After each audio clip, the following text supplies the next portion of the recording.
Hi, welcome back to the channel. Today we will talk about the book The Cosmic Pulse of Life, published in 1976 by Trevor James Constable. The book is a trip, and if you expect a simple account of UFOs or UAPs, as they are called nowadays, in terms of flying machines from other planets, you will be disappointed. I remember that being my expectation back in the day when I first got the book, which must have been like 20 years ago now. Anyway, I just reread it, and it can be a treasure trove, leading you down all kinds of different pathways because it touches upon so many different topics. So the less expectations and prejudice you bring to the table, the better.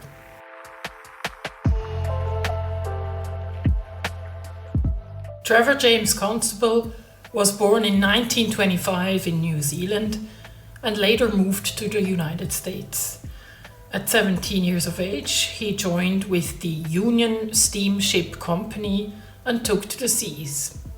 He served 31 years at sea, 26 of them as a radio officer in the US Merchant Marine. Constable co-authored several books on the aerial warfare of the Second World War, and was an early proponent of the idea that UFOs consist of both physical craft and living bioenergetic creatures.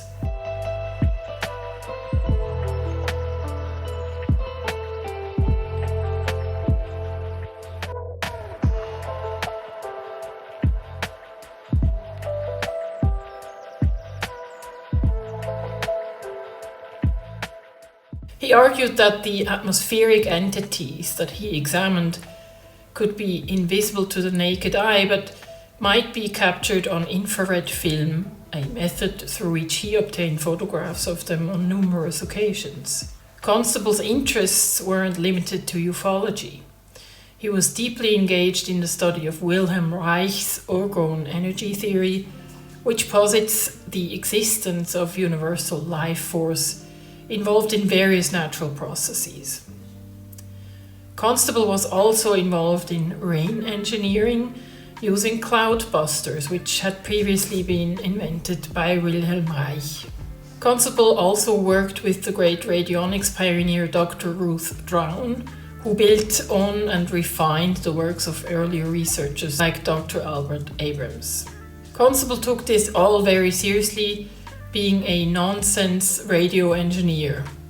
Radionics is considered pseudoscience, yet he experienced its reality firsthand. Constable delved deeply into Rudolf Steiner's works and thus got into the spiritual scientific Etherian Physics. Throughout his life, Constable authored several books where he detailed his theories and experiments. His book They Live in the Sky from 1958 first introduced his hypothesis regarding atmospheric bioforms, and The Cosmic Pulse of Life encapsulates his broader views on the interconnection of life, energy, and the cosmos.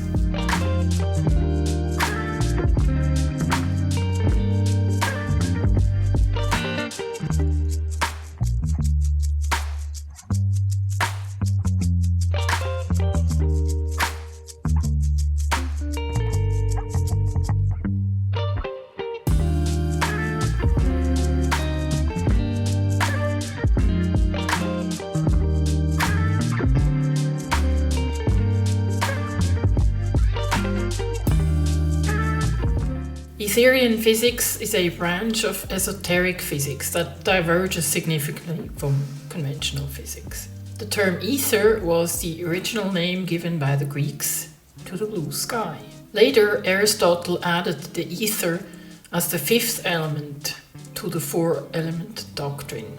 The ether is differentiated into various coarser and finer types of ether, which have arisen in the course of the world evolution. Rudolf Steiner distinguishes the following etheric states: the life ether, the sound ether, the light ether, the warmth ether, which is of course origin, but at the same time forms the transition to the earthly fire element and thus to the physical world in general.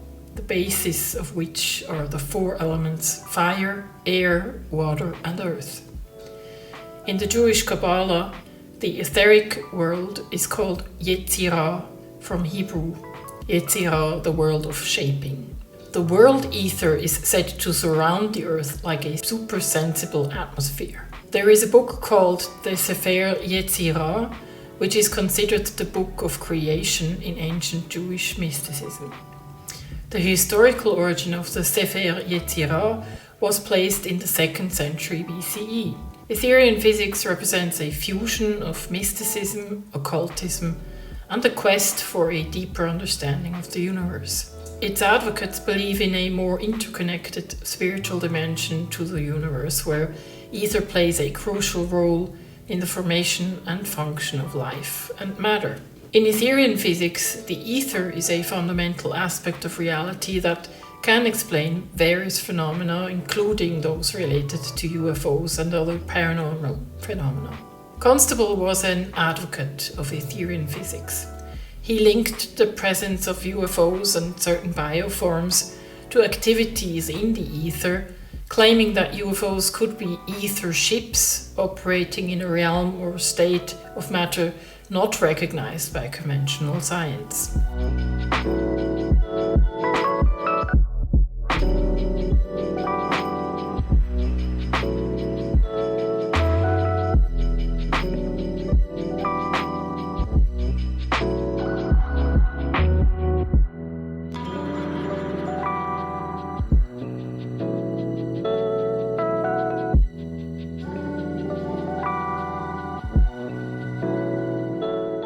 Constable links our ability to recognize the reality of the UFO phenomenon for what it is with our ability to know and transcend ourselves.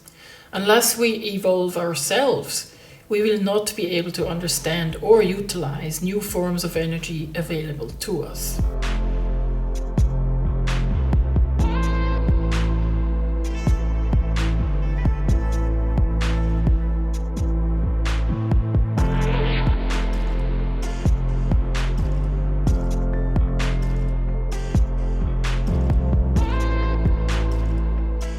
Rudolf Steiner's ethers are not merely passive states of matter, but active formative forces that both create and maintain life, consciousness, and spiritual development. Steiner integrated the concept of ether into his anthroposophical worldview. It seeks to bridge the gap between the material and spiritual worlds. In this context, etheric forces are seen as vital agents in various life processes such as growth, reproduction, and the maintenance of organic life forms. The etheric body, in Steiner's view, is one of several subtle bodies that constitute the human being, standing between the physical body and the astral body, which is the bearer of emotions and desires. So the etheric body serves as a life force or vital body that sustains physical life. Steiner's concept of ether also extends into his educational philosophy, agricultural methods, and medical practices, all of which aim to harmonize with and enhance the vital etheric forces in individuals and in nature. For instance, in biodynamic farming, preparations and practices are designed to strengthen the etheric vitality of the soil and plants, and thereby promoting ecological balance and nutritional richness. Let's for a moment consider what the world would look like to us if we were to be able to see the aura of living organisms. Here's a picture of the auras of several people. This photographic technique is called Kirlian photography. Now, the etheric body and the aura are not exactly the same, but the etheric body is typically understood to be one layer of the aura, specifically the layer closest to the physical body. Isn't this fascinating? Is it that hard to believe that there are organisms that are non-material but still very much alive and distinguishable from one another? The concept of ether in Steiner's work is not just a throwback to pre-modern science, but a fundamental aspect of holistic spiritual scientific methodology. Steiner's vision of ether challenges the materialist worldview by positing a universe alive with spiritual forces that directly influence the physical world and human experience.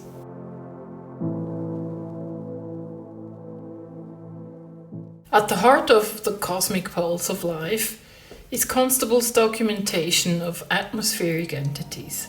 Described as living bioenergetic forms, or critters, they present in various shapes and sizes, from simple amoeba-like blobs to complex structured organisms, some of immense proportions. Constable theorized that these entities were integral to Earth's ecological and energetic systems, influencing weather patterns and interacting with the planet's life force in unseen ways. His descriptions and photographs invite readers to consider the atmosphere not as a lifeless void, but as a vibrant ecosystem teeming with unseen life.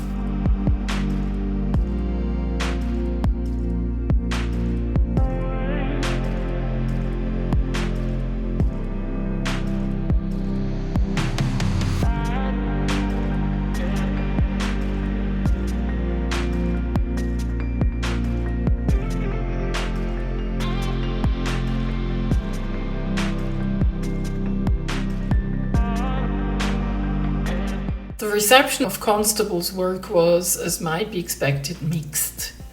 The scientific establishment, rooted in empirical materialism, largely dismissed his theories as fanciful or pseudoscientific. However, in alternative research circles, the book sparked intrigue and inspiration. The implications of Constable's discoveries, if validated, are profound, suggesting new paradigms for understanding weather, environmental healing, and even perhaps new forms of energy generation.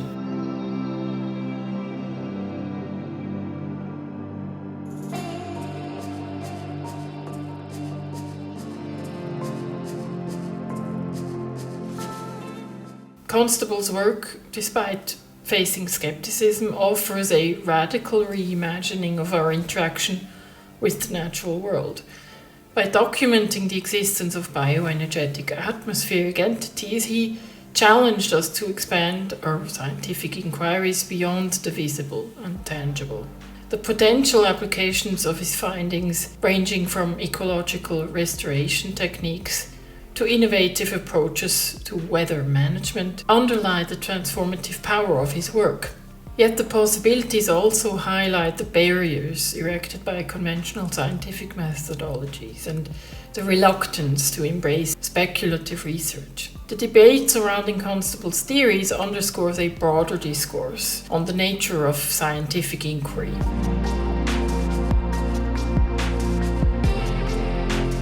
Constable's pioneering efforts have paved the way for subsequent generations of researchers dedicated to exploring the etheric realms and the subtle energies that animate the cosmos. Today, with advances in technology and a growing openness to interdisciplinary research, new opportunities are emerging to validate and expand upon Constable's findings. The burgeoning interest in quantum physics, consciousness studies, and alternative modalities of healing reflects a shifting paradigm, one that echoes Constable's insistence on the reality of unseen forces and entities. And there are pioneers that study the work of Wilhelm Reich, Rudolf Steiner, Nikola Tesla, and others, and successfully employ that knowledge. One such pioneer is Majid Abdelaziz, who in 2004 founded the project Desert Greening in the Algerian desert, with great success. With the help of cloudbusters, he has succeeded in creating rain clouds for a certain area in northern Africa for a few hours at a time, which is necessary for productive green fields. Today, fruit trees, potatoes, and lettuce grow in this 30-hectare paradise.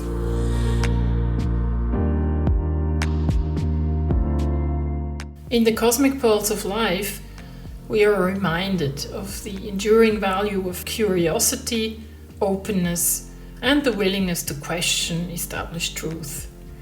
Much like the books that we've previously reviewed, Constable's work too invites us to view the world not as a collection of separate mechanical parts, but as a dynamic and interconnected whole, pulsating with life and energy.